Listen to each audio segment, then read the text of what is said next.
good morning, everyone. How's everybody doing? Beautiful with that. Sleepy.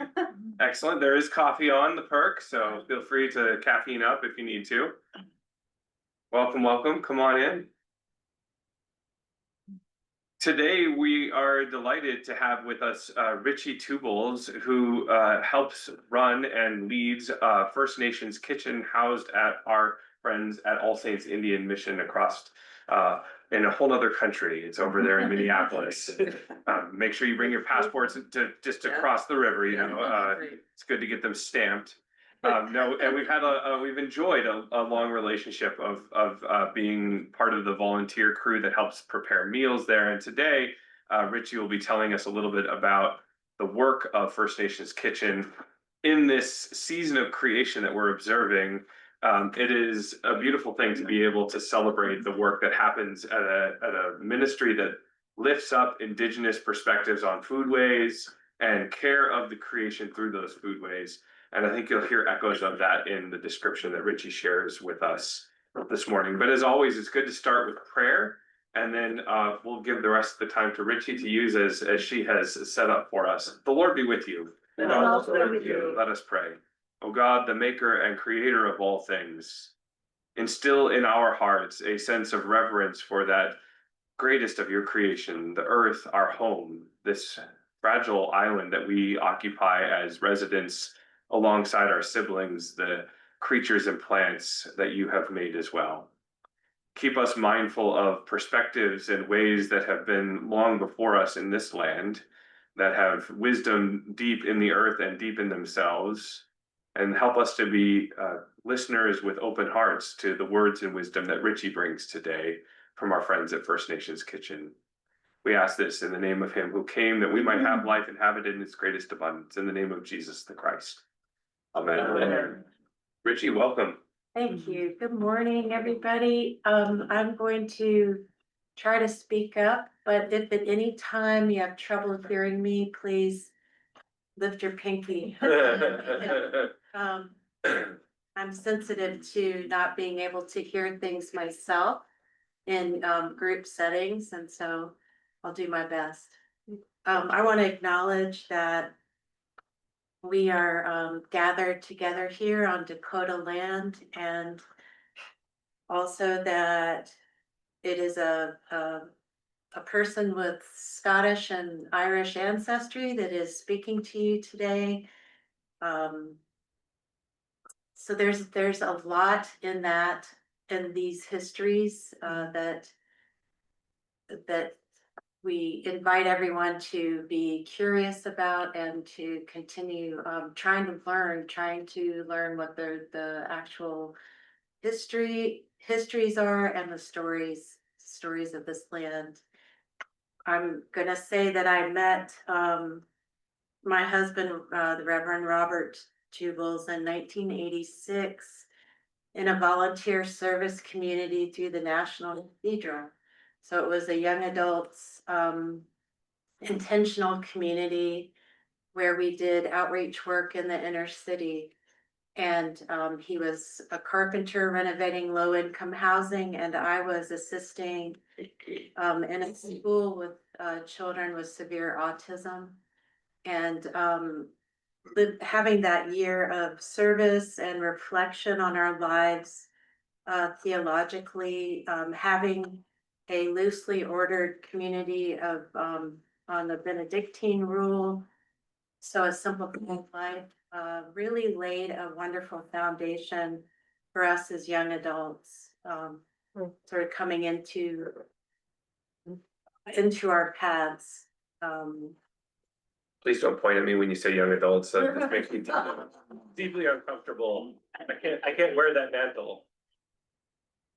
Yeah, Bob and I look at each other pretty frequently these days and say, "Oh my gosh, we're in our 60s now," and we're like, "How did we get here?" Anyway, I'm so grateful to be here with you all.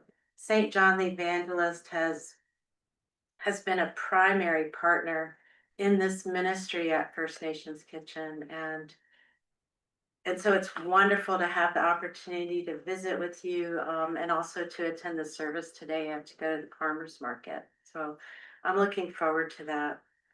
I have a slide presentation that will help me stay on track. And also for those of you that maybe haven't visited us yet, can get an idea of, what the place looks like and what we do. Um, I could not find my can of commodity pork in pork juices that I was. Sorry. No, that was great. I just got just the right grimace over there. I couldn't find it yesterday when I was at the church looking. We often, when I had breakfast meetings last Wednesday, that was one of the things we talked about, was how colonization affected our native communities with taking away their way of life and their original lands, and their way of living, and then introducing commodities, groceries, staples that either they had never really used before, that are packed in preservatives and salt, sugar, all of these things that now we are seeing lots of health challenges in the Native community, but not just in the Native community. We're seeing it everywhere now in all our communities. Um, yeah, the Breck students were a little shocked to see pork and pork juices with no pictures or anything. But those foods are still being eaten. Those foods are still being given out by the federal government to a lot of the tribes. And people are surviving on those. And so that is at the heart of what led us to exploring a feeding ministry that would uplift indigenous foods and would try to ensure the access to foods that are without antibiotics, foods that are without pesticides, whole, natural, clean foods, and indigenous foods for the indigenous community and also for everyone. So let me get started. All right, this is the home of First Nations Kitchen, which is at All Saints Episcopal Indian Mission in South Minneapolis. Let's see, where's the arrow? Spacebar should take you through. Thank you. I get excited. Little bit bright, but this is the interior of the church, and this is as you're looking at the old altar, which is up against the back. We have a movable altar that we use in the middle, and we remove the pews and have a space that's very flexible in terms of, we have theater groups that come in, choirs that do sectional rehearsals there, and lots of different things that we do. And this is looking back out, through the front doors. It's a nice space that was renovated by the Reverend Melanie Spears and her family, and various churches and organizations that came in together. And if you know the retired Reverend Johnson Loud, who is from Red Lake Nation, an artist first and a priest second, he created this beautiful 4-piece painting that's at the altar and the cross. We love art. My husband is an artist, and I am actually an art therapist by occupation. This is just a close-up of the stained glass window. All of these things preceded us. All of this renovation was something that came about in the 90s when Reverend Melanie Spears was active. And unfortunately, after her husband died in the marathon, in the Twin Cities Marathon, in the run in 2006, which was the year that we moved here. Prior to that, Melanie had to go on a medical disability because of his kidney disease. but the congregation came together and discussed what they would like for their stained glass window. So you can see the incorporation of the medicine wheel and some of the clans, eagle, buffalo, wolf, and bear clans. So back on topic, when my husband was called to All Saints in 2006 as a part-time vicar. They had tried to start a meal program. So when they did that top to bottom renovation of the church, they put in a kitchen that was a commercial grade kitchen with the hopes and dreams of starting a meal program. And they did, but it was a lot of work for a small church to be able to do. And then with medical disability, it just didn't quite get off the ground. So after arriving here, we had lots of discussions. That was something that the congregation was looking for, was somebody that would step in and launch a feeding program.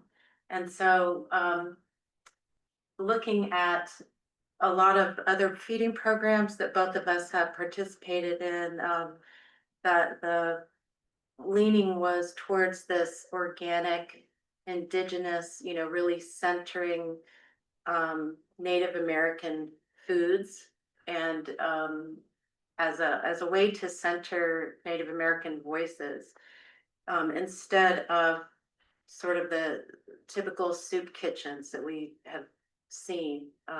And so at the heart of First Nations Kitchen is that the Native American community and all people would have access to organic, healthy, indigenous foods in a safe, welcoming, and a joyful place, which seems daring, to say. Okay, this is just beautiful food. Being artists, we feel like this is art too. And so why is it so expensive to get good whole food that doesn't have any pesticides? Why have we created a system that leaves people out, that doesn't, and especially people native to this land, whose foodways were taken away? Why is it so hard to get the food that's healthy for us? These are pictures of how our feeding program started in 2008, so 2 years after coming in. We would have seated meals in our dining room. We would cook for 250. We made sure to always have a vegan option and a meat option. We would start with salads and then have entrees, and people could often eat seconds or even take things out to people that were shut in, folks they knew on the street. And so this is what we did until COVID came. It was easier in that space to create a sense of community and to try to make it welcoming and joyful. Oh, so this is a diversion. This is Geraldine, a member of our church. And one of the things that we were doing when we did our indoor meals was, if there was a fifth Sunday, which I think there are a few every year, or maybe not every year. Yeah, it's quarterly, I think, actually. Thank you. Yeah, so I don't do math. Anyway, we would have Indian tacos, which, of course, is not healthy. It is that is reservation era food, okay, because it's using white flour, sometimes sugar, it's fried. Anyway, we would break from tradition, and that honestly made a lot of us very happy. Although the foods that we've been making have been delicious, like truly delicious. Okay, so this is just, one of the murals on the outside of our building. We had a wonderful artist come in. His name's Dmitry Kadyev. Mm. He's a wild Christian activist person that almost very wild, travels all over the world. And the way that he creates murals and art is to embed himself in the community for a while, have conversations with the congregation, have conversations with the neighbors, and inviting people to take part in the painting. And so it reminded me of my very extroverted mother who knew more people at a single coffee hour than I did in about 4 months. But anyway, he would engage the community a lot, and this is one of the murals on the building. Then this one, looks more to history, but it also is looking at, cooking and food, family and community. And then there are additional murals that you'll see along the way here that echo the diversity of our community and the welcome. Can I ask, is the person on the far right masked and wearing gloves? Is this like a COVID thing, or am I just, because you had mentioned COVID, I'm thinking that way? Is it something else? That's a great question. No, it's simply the style that this artist has, although you can see he hasn't done it on the other forms, but it's sort of an overlapping. It could also be that someone painted the wrong color on that. That's a great question. Okay, and then, so we went from this seated service, where you could have like two seatings of 75 people in our basement, space, our kitchen, dining room. Um, and that we did from 2008 until 2020, when that actual shutdown happened. We closed for 2 months and steam cleaned the building and pivoted to doing to-go meals and the same things using indigenous proteins and wild rice, um, beans and vegetables. But we pivoted to this to-go meal outside of our building during COVID, and we've remained in that process to now. And we've moved to serving everything outside from 4 to 5 every Sunday, every Sunday, holidays and all. Um, First Nations kitchen chefs and cooks are all volunteers from our community also. Several of them are Native American, and then we have more that are not, that are non-native, but that have to use our guidelines for the meals. This is Austin Bartol from Le Coudray. He is a professionally trained chef who works with us frequently. Here he is cooking indigenous foods with the students that I have every Wednesday during the years, but the last 5 years, that are volunteering. So as a special thing, we will bring him in to cook with them, and then they can eat, this food. We do invite volunteers to assist on our cooking shifts from 8:30 to 11:30 on Sunday mornings. Not ideal for us churchgoers, but we seem to draw in a lot of young, amazing adults who are not necessarily interested in church, but are really in on the food justice front and in service and in community. And I see this as a wonderful opportunity for all of us to share our humanity with each other. But I just wanted to throw that out there, that we always provide a lead chef if anybody is ever interested in coming on a morning. Okay, we use the foods that are indigenous to this region. So traditional ancestral diet of the Dakota people which would include buffalo, turkey, fish, wild rice, vegetables, and fruits. We don't serve beef, chicken, or pork. We do not cook with dairy products, and we do not use refined flour or refined sugar. We use a scant amount of salt per the chef that's cooking, but we are very careful about not having too much salt. And we cook, right now we're cooking 50 vegan meals and 150 meat meals from scratch every Sunday morning. And as I said, those hearken to an ancestral diet of the Dakota people. This is a sign that goes out on the sidewalk every week that has the updated menu in English and in Spanish on the other side.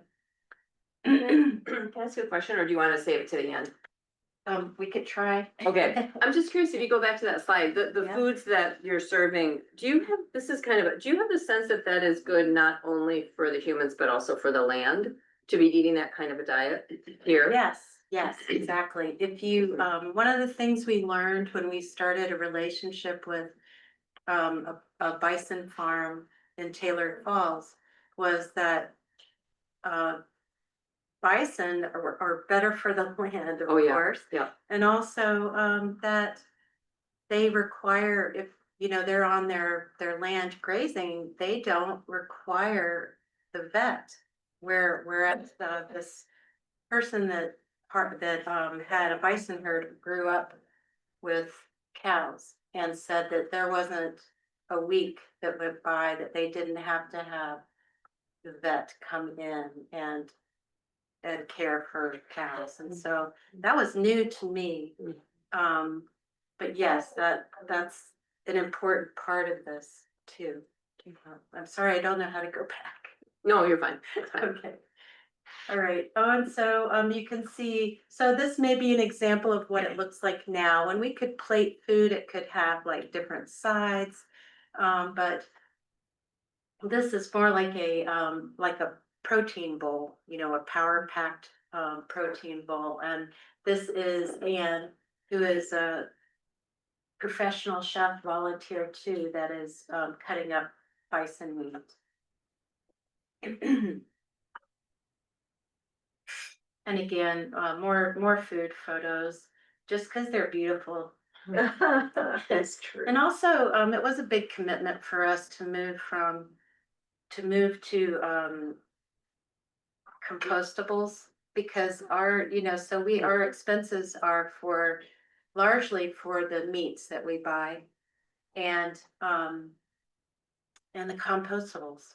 Those are expensive, and so I may seem a little nuts when volunteers are there, and I don't want to see a whole sleeve of things hit the floor because they're expensive. But it's a commitment that we've made environmentally in our program. And that's just what is said here too. You may see some people Margaret and Betsy. And so on Sunday, there's after the chefs leave in the early afternoon prep setup, there is the putting food into containers and getting those into coolers to keep them warm. And that's part of getting the meals together. This is more beautiful art by the same artist, Dimitri, inside. We had students from Carleton College come in because this person's style lends itself to people being able to paint. You literally just say, okay, put purple here and here and here. It's a wonderful thing all ages, can do. And this is in our produce area, so we see it a lot. There's Linda.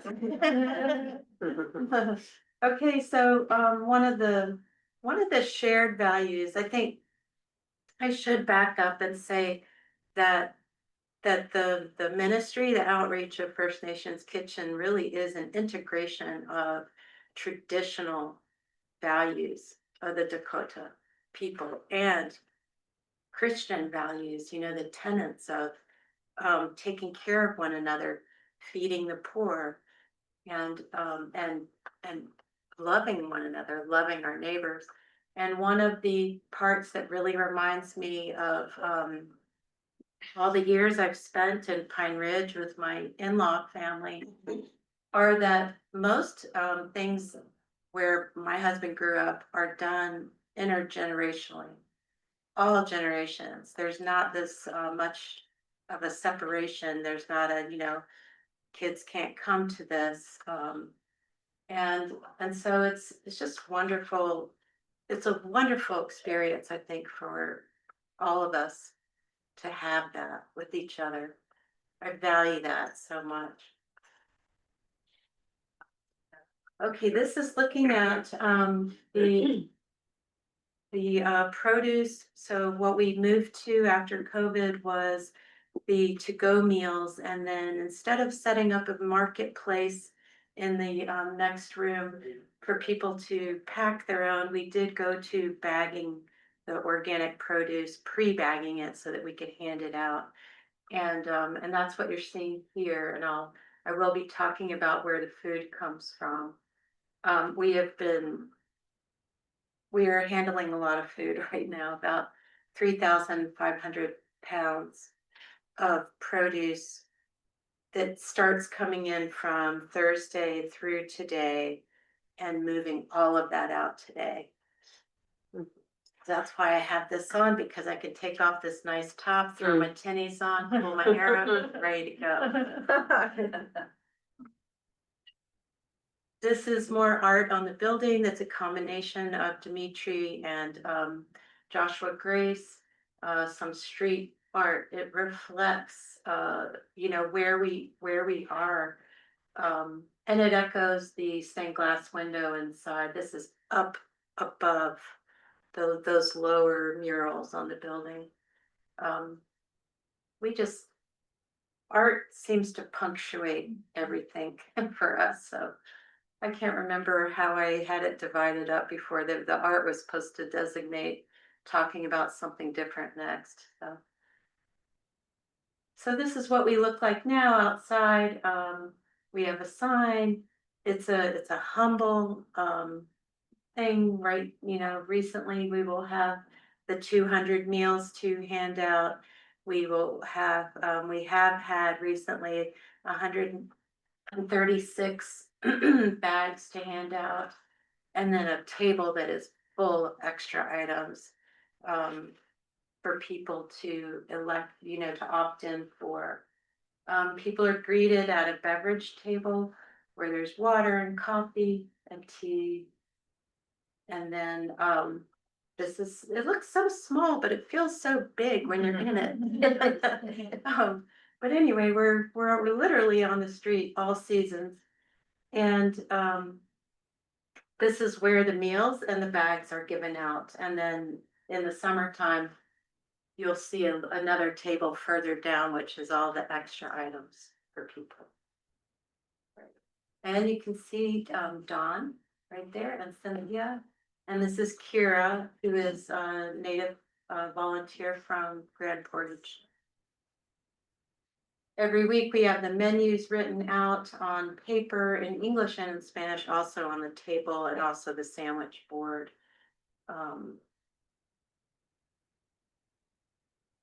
Oh, can someone show me? Oh wait, is it backspace? I think it's the Maybe arrow. back arrow. I got you. I'm sorry. No worries. I did it. You did it? Okay. I had Just in time. brothers. I needed the steps anyways. We had all brothers and we were pretty competitive.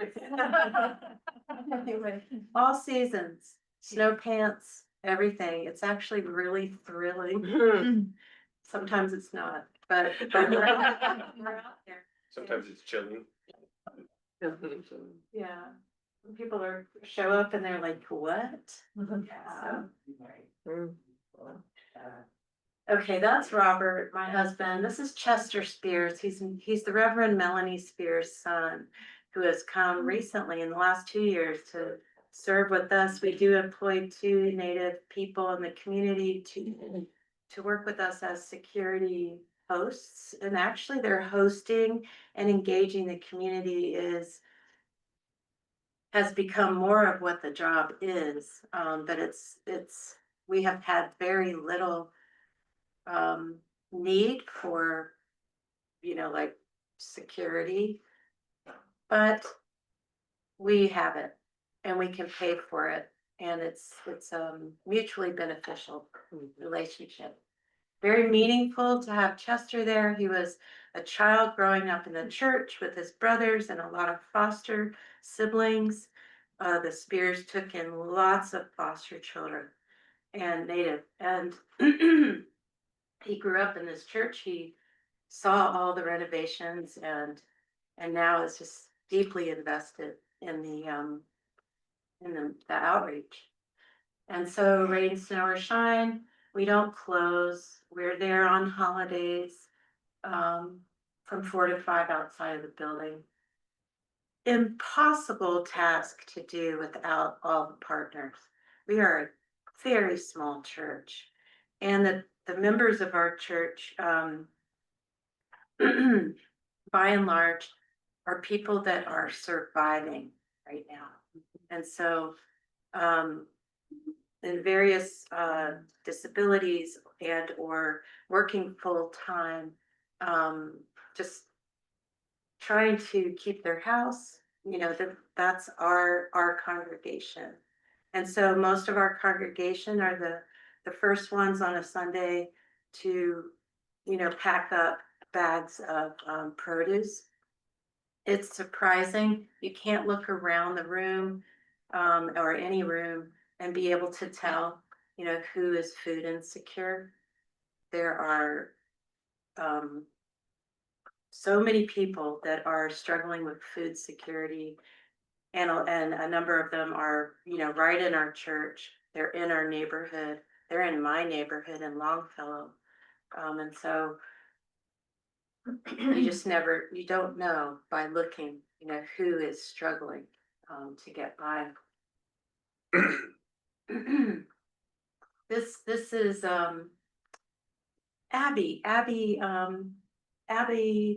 Abigail Mitchell Mitchell, yeah. was here for a little while Yeah.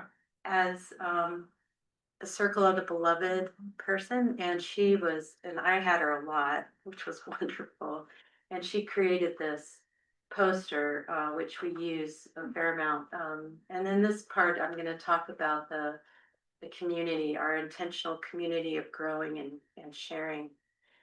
And this again is what it harkens to what we're asked to do in our Christian beliefs, and also our traditional values, again, of the Dakota people and Ojibwe people. So Co-op Partners Warehouse is the first group that has supplied us with foods, and those are the foods that take a lot of work because they are nearing expiration. Co-op Partners Warehouse supplies all of the co-ops in the Twin Cities. And so what they will give to us we never know, it could be 20 boxes of beets that are about to go over. But whatever it is, it usually requires that tedious work of going through. And that is something that we are also passionate about, is avoiding the waste, the incredible amount of waste in this country, the amount of food that is thrown out. And so we are very small, but passionate about doing that extra work as long as we have the person power to do it, to go through all those strawberries, to check them, pull out what's not good, hopefully if we can, we make a bowl that is, okay, these need to be chopped and cooked up like today or the next day. And then these are good to hand out, and these others go into the organics, compost. This is Philip Allen. He is the grandson of the Reverend Phil Allen, who is a big part of the history of the Episcopal Church Native Ministries in the United States. I'm so sad he just moved to Las Vegas, but I still have his photo. Okay, Saint John the Evangelist. Episcopal Church. Volunteers deliver fresh produce at the close of the weekly farmers market. The seasonal gift of produce is used when we can, we may reserve some of it for the next meal. But more often it goes into the bags that we pack for our neighbors. And I need to go back and figure out how many years this has been, because it may be 6 or 7 or. It predates the pandemic by at least a couple years, maybe even a few or more. Yes, and it's been amazing because what we have seen since since COVID is our donations from co-op partners have gone down.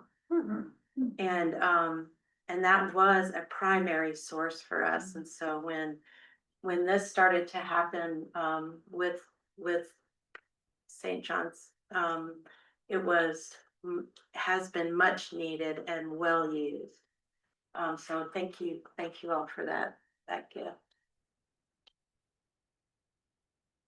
Another partner we have is Dream of Wild Health, which is a native-led nonprofit organization. Their mission is to restore health and well-being in the native community. They do that by recovering and sharing knowledge and access to healthy indigenous foods, medicines, and lifeways. They have a farm in Hugo. They also have an office on Franklin Avenue. Amazing organization.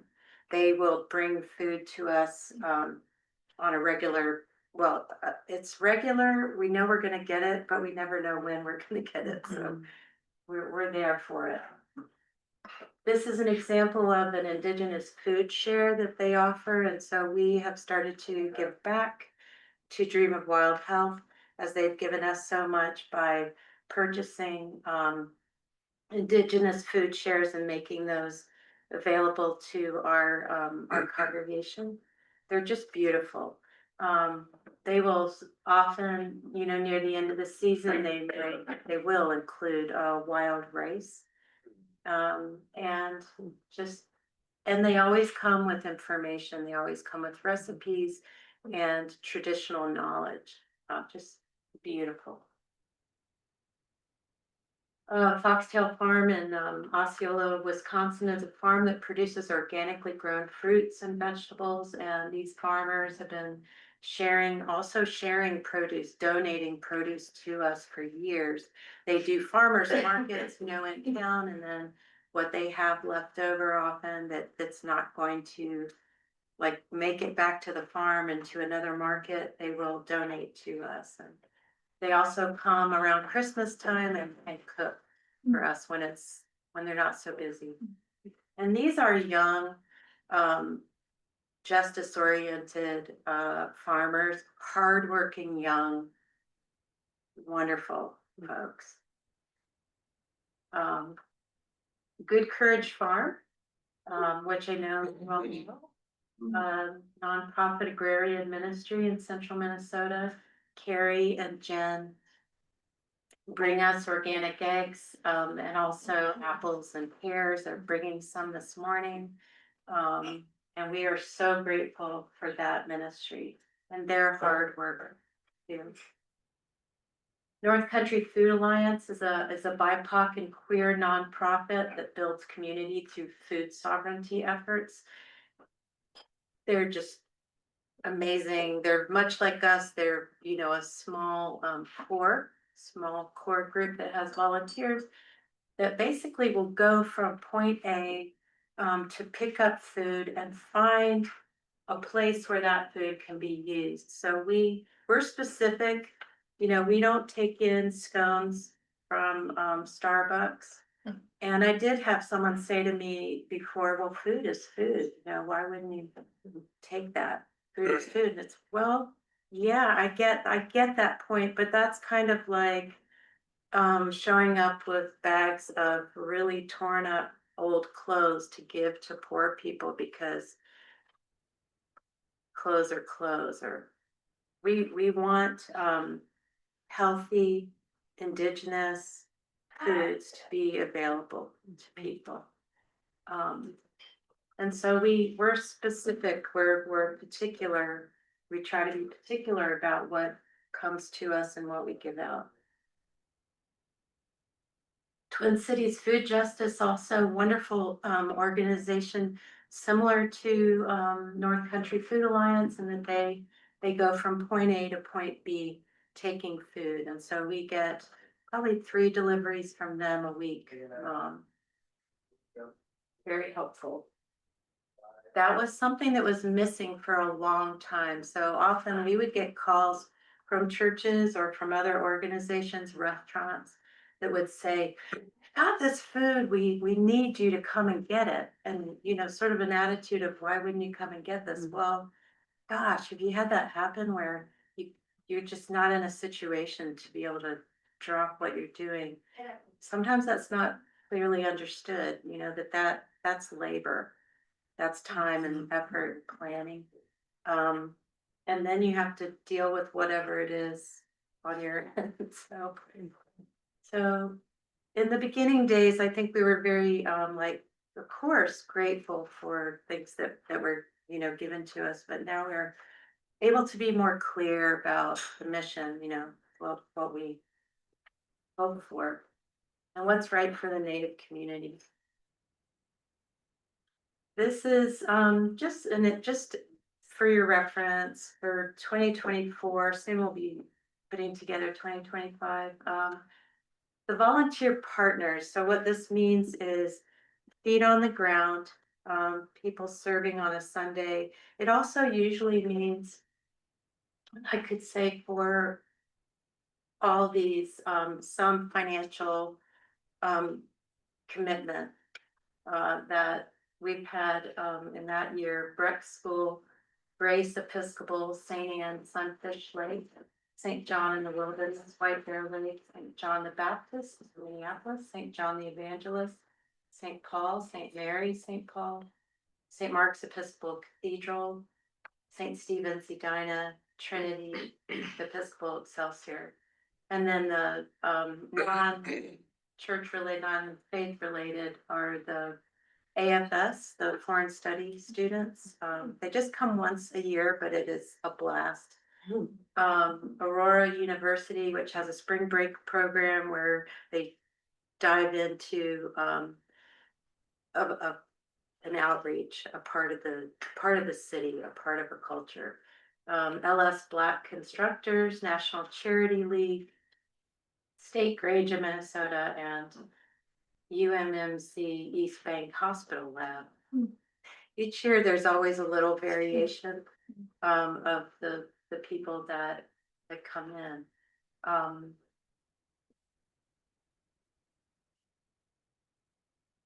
And so in 2024, the total number of meals that we served were 9,850. And you can see the breakdown: 6,563 meat, 3,287 vegan. The total bags that we shared that year were 3,409. And I'm pretty sure all of this will see more for 2025.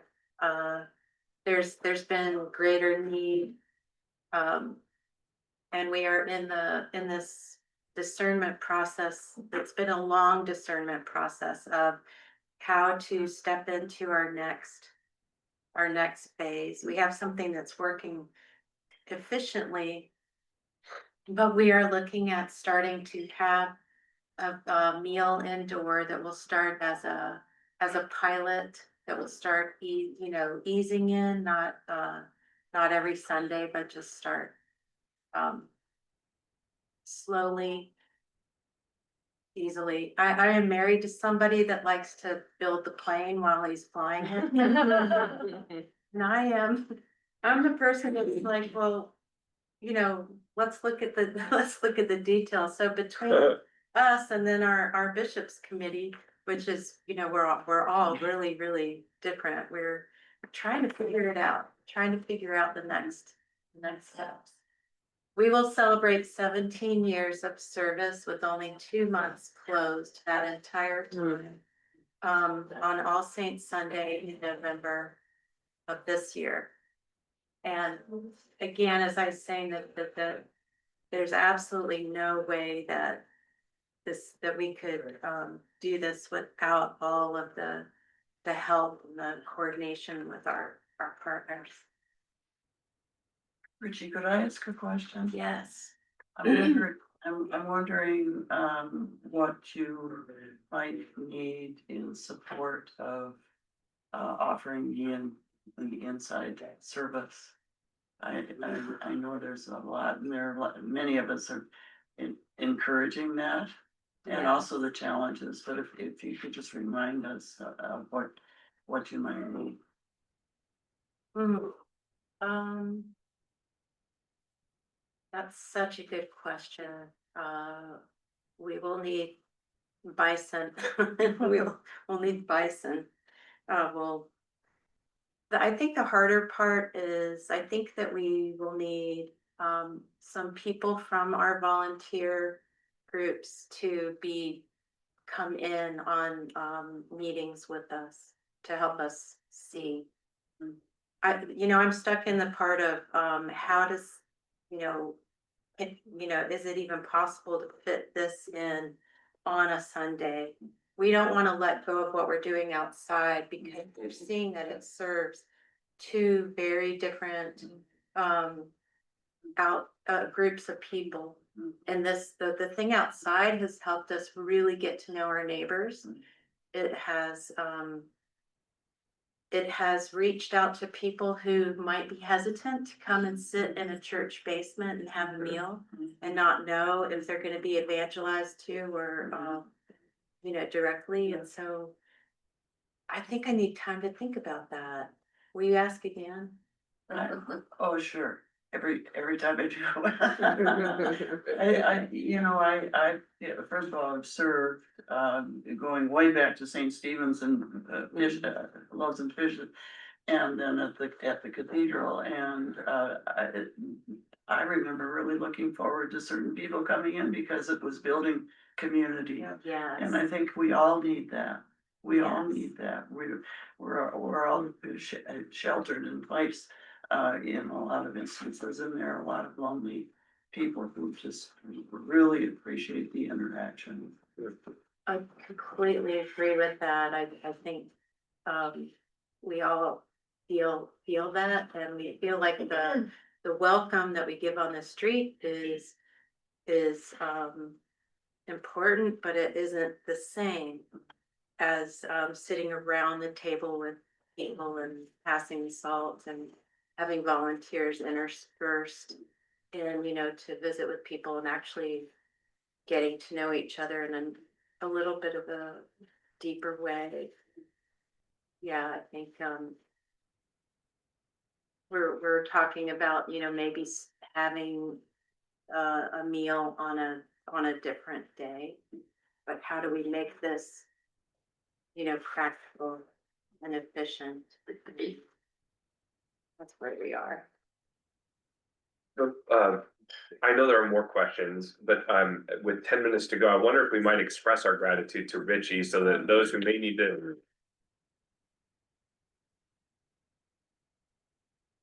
And I think there are more questions, and maybe you have more you want to say too before we get to those. So I just wanted to make sure we didn't miss that chance to thank you. Gosh, thank you.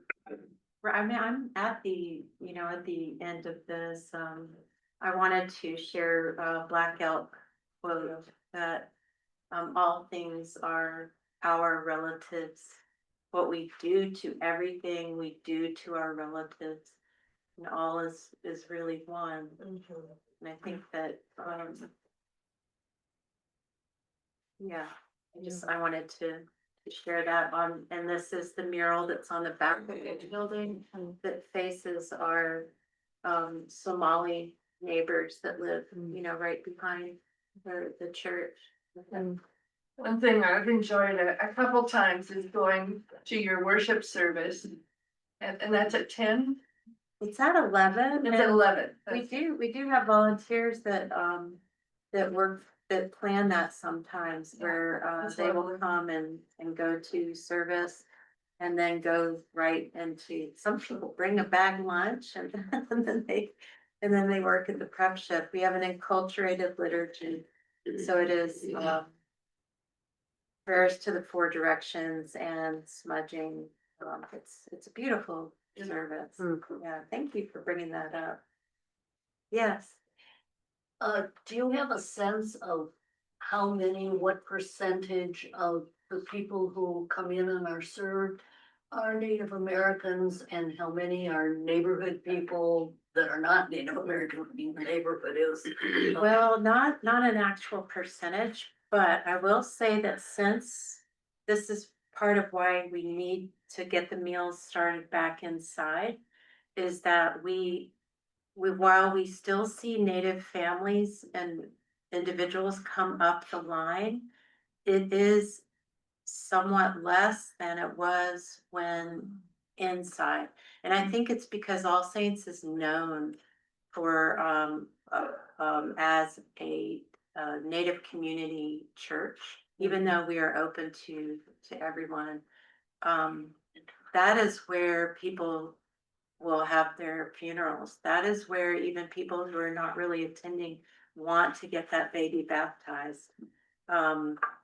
That is where some of the Native unsheltered people have funerals too. So it's imperative, I think, that we do get the meal started inside too. On the outside, I'm seeing so much more of our Latino neighbors, that are coming up and. Yeah. And this is our logo that Bob created. And then this is just that we do participate and give to the max. And I feel funny putting this on here, but I've done a few presentations where people have asked, how to give, and those are the ways. So thank you so much. Thank you.